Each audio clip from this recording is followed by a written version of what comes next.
학과 전공 안내. 서울대학교 도거교육 전공. 1. 간단한 소개. 안녕하세요. 저는 올해 서울대학교 사범대학 도거교육과에 입학한 신입생입니다. 저는 안산의 일반 고등학교를 졸업했고 학생부 종합중 지역균형 전형으로 합격했습니다. 일반고의 평범한 학생이었던 제가 서울대학교에 최초 합격할 수 있었던 이유, 지금부터 함께 알아볼까요? 이 글을 읽기 전에 함께 약속해야 할 3가지. 우리는 꿈과 목표가 큰 고등학교 학생입니다. 대학이 인생의 전부는 아니지만 우리의 그 커다란 목표와 다양한 경험의 기회를 위한 발판이 될 수 있는 꿈의 대학에 진학하기 위해 제가 약속받고 싶은 3가지 조건이 있습니다. 첫째, 자신감을 가져라. 지금 해도 늦었어. 이미 틀렸어 라고 자책하며 학습 의욕을 잃는 학생들을 많이 보았습니다. 하지만 이는 바람 불면 거대해지는 불씨에 물을 끼얹는 것과 다름없는 상황입니다. 끝까지 희망을 잃지 말고 스스로를 믿으세요. 누구나 할 수 있습니다.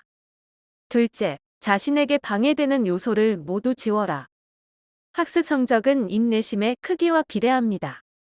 스스로 하고 싶은 것들을 얼마나 참고 집중하는지 바로 나 자신과의 싸움이죠.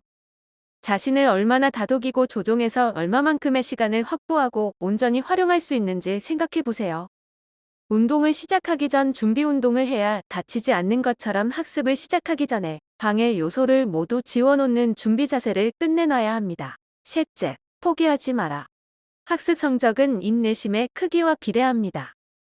스스로 하고 싶은 것들을 얼마나 참고 집중하는지 바로 나 자신과의 싸움이죠. 자신을 얼마나 다독이고 조종해서 얼마만큼의 시간을 확보하고 온전히 활용할 수 있는지 생각해 보세요. 운동을 시작하기 전 준비 운동을 해야 다치지 않는 것처럼 학습을 시작하기 전에 방해 요소를 모두 지워놓는 준비 자세를 끝내놔야 합니다. 다 된 밥에 재 뿌리는 상황이 없길 바라요. 시작이 반, 나머지 반은 포기 금지입니다. 물은 100도씨에서 끓는데 99도씨에서 불을 꺼버리면 후회의 크기는 상상도 할 수 없을 거라고 생각합니다.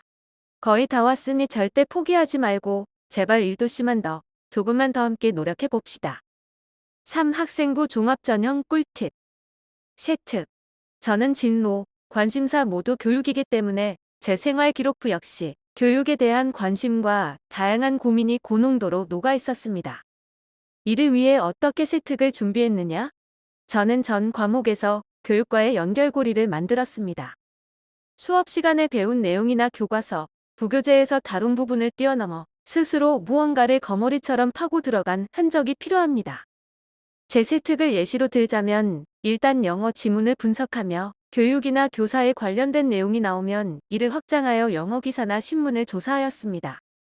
역사 교육의 중요성에 관한 영어 지문을 배운 후 교사가 지녀야 할 10가지의 바람직한 자세라는 제목의 영어 기사를 분석하여 제출한 적이 있습니다.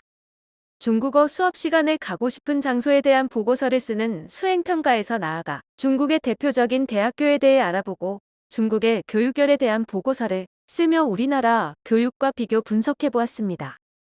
한문 시간에 사자성어를 조사하는 활동에서 교육과 관련된 사자성어를 조사하며 알게 된 3일 운동 속 교육의 중요성을 담은 내용을 조사해 제출하였습니다.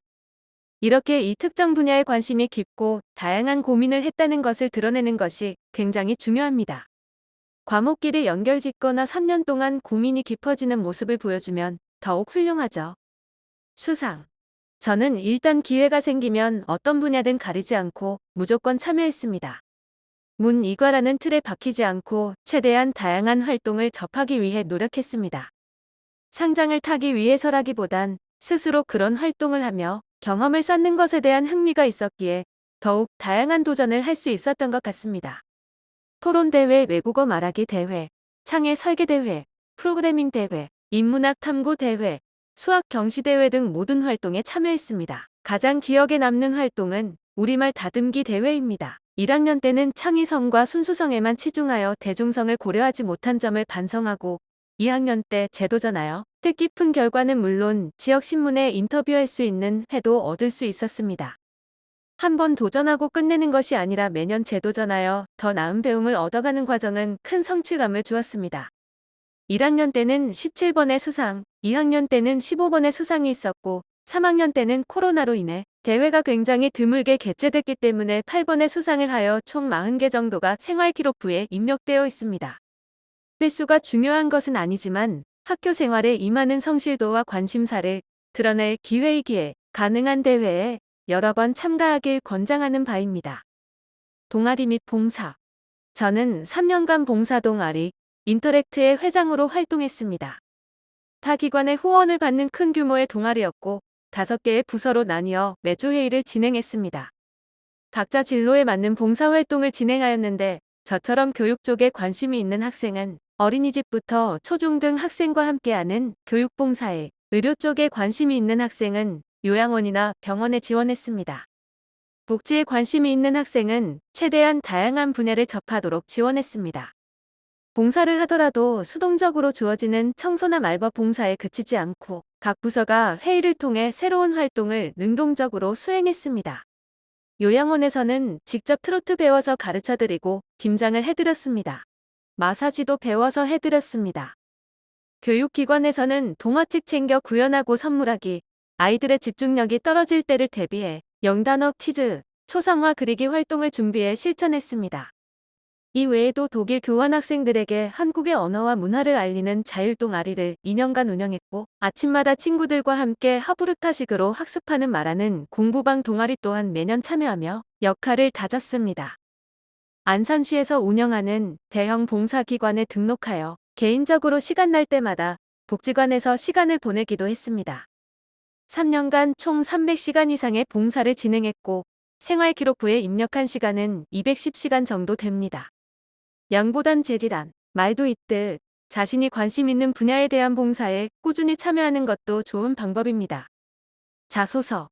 학습 경험을 다루는 1번 문항에서는 자신이 교과 시간에 학습하면서 궁금한 내용을 어디까지 파보고 고민해서 뭘 얻게 됐고 이를 학습에 어떻게 적용했는지 드러내는 것이 중요합니다. 자신의 학과와 관련 있는 내용이면 전공 적합도가 더욱 높아지겠죠? 저는 세계지리 수업 시간에 카슈미르 분쟁을 배운 후 모든 종교는 박애의 정신에서 비롯된다던데 종교적 갈등으로 인한 무참한 희생의 원인이 진정 종교일까?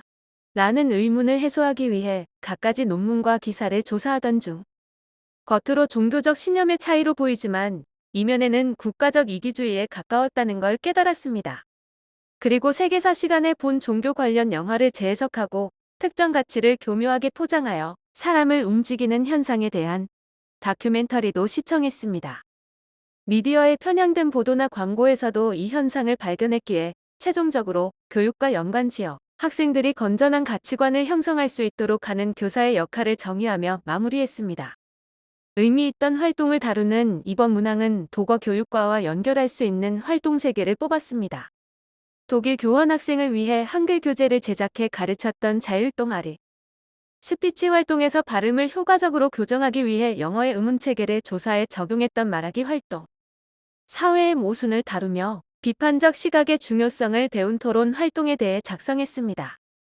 인성을 드러내는 3번 문항에서는 6학기 내내 학급 반장을 하며 겪은 사건들과 봉사동아리 회장으로서 대규모 집단을 체계적으로 관리할 수 있었던 내용을 2단락으로 나눠 담았습니다. 스스로 반성하고 어려움을 극복하기 위해 어떤 시도를 했는지를 드러내기 위해 노력했습니다.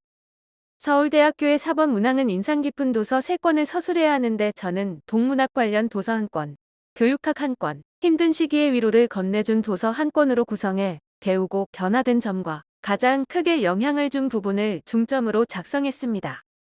리더십. 꼭 학급이나 동아리와 같은 그룹의 대표가 되어야 리더십 있는 학생이 되는 것이 절대 아닙니다. 물론 대표 리더십이란 공식도 성립되지 않습니다. 한 그룹의 일원으로서 원활한 진행과 발전을 위해 스스로 뭘 할 수 있는지 고민해보세요. 수학 시간에 옆자리 친구가 어려워하는 문제 알기 쉽게 설명해 주기, 자신의 구역 청소 후 끝내지 못한 친구의 구역 도와주기, 우산 정리하기처럼 일상에서 리더십을 발휘할 수 있는 순간은 정말 많습니다.